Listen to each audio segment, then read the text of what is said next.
اس طرح بہتر ہو سکتی ہے کہ اپنے آپ کو دیکھیں ہم کہ ہمارے ملک کے اندر کیا ہے، دوسروں کی ڈیپینڈ کرنے کے بجائے اپنے اوپر ڈیپینڈ کریں. تو میرے خیال سے یہ بہتر ہوگا کہ جو ہمارے پاس ہے، جو چیز ہے، کیا چیز پاکستان میں پیدا نہیں ہو رہی، ہر چیز پیدا ہو رہی ہے، پھر بھی باہر سے آ رہی ہے چیزیں، کیوں آ رہی ہیں؟ جو چیز ہمارے ملک میں پیدا ہو رہی ہے صرف وہ چیزیں استعمال کی جائیں، دوسرے ملکوں کی چیزیں استعمال نہ کی جائیں. تو اگر آپ کو اکانومی کو یا پرائسز کو نیچے لانا ہے تو بہت ساری میجر قسم کی آپ کو چینجز کرنی پڑیں گی. قرضے شرضے نہ لیں. میں نے قرض لیا ہو تو مجھے پتہ ہے اس پہ کتنے میں ذلیل ہو سکتا ہوں. قرض پہ انٹرسٹ لگتے ہیں، کیا کچھ ہوتا ہے وہ سب کو پتہ ہے. اور یہ تو ہمارے حکمران ہیں، ان میں تو زیادہ عقل ہوگی. کوئی مائنڈ سیٹ نہیں ہے، کچھ نہیں ہے کہ ہم نے اس نیشن کو لے کے کہاں جانا ہے. جاپان کی شکل میں، کوریا کی شکل میں ہمیں پلاننگ نظر آتی ہے. بجٹ سے لوگ نکالتے ہیں، کہہ دیتے ہیں کہ اتنا بجٹ سے چلا گیا، اتنا بجٹ سے چلا گیا، کہاں گیا، کس کے انڈر ہے، بجٹ جہاں یوز ہوتا ہے اس کی پوری ڈیٹیل، لاسٹ بجٹ اس سے ریلیٹڈ. کیونکہ میں تو انجینئرنگ کا اسٹوڈنٹ ہوں، مجھے پتہ ہے کہ ہمارا ڈیٹا ہوتا ہے پورا ایک، تو ہم تو پچھلا ڈیٹا بھی دیکھتے ہیں. جو بھی ہمارے سو کالڈ بڑے ہیں ان کا انٹرسٹ جب تک اپنی جیب کے ساتھ رہے گا، کنسرن رہے گا، تو وہ اوور آل عوام کے لیے تو نہیں سوچیں گے. ہماری زراعت پیچھے جا رہی ہے، کارخانے پیچھے جا رہے ہیں، اکانومی کیسے بڑھ سکتی ہے؟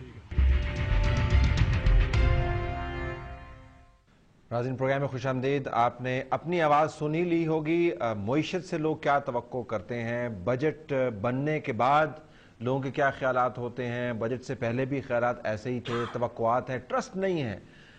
معیشت کو کس طریقے سے تبدیل کیا جائے. ہم اپنے اس خطے کے اندر دیکھ رہے ہیں کہ ارد گرد کے ممالک، اگر آپ ہندوستان کی مثال لے لیں، امریکہ کی مثال آپ نے نہیں بھی لینی، تو آج سے تقریباً 20 سال پہلے ہندوستان کی حالت بھی اتنی اچھی نہیں تھی. 21 سال پہلے وہ آئی ایم ایف کے ساتھ معاہدے کر رہے تھے، اس کے علاوہ گولڈ لفٹ کر رہے تھے اپنی پیمنٹس کرنے کے لیے، انویسٹمنٹ نام کی نہیں تھی.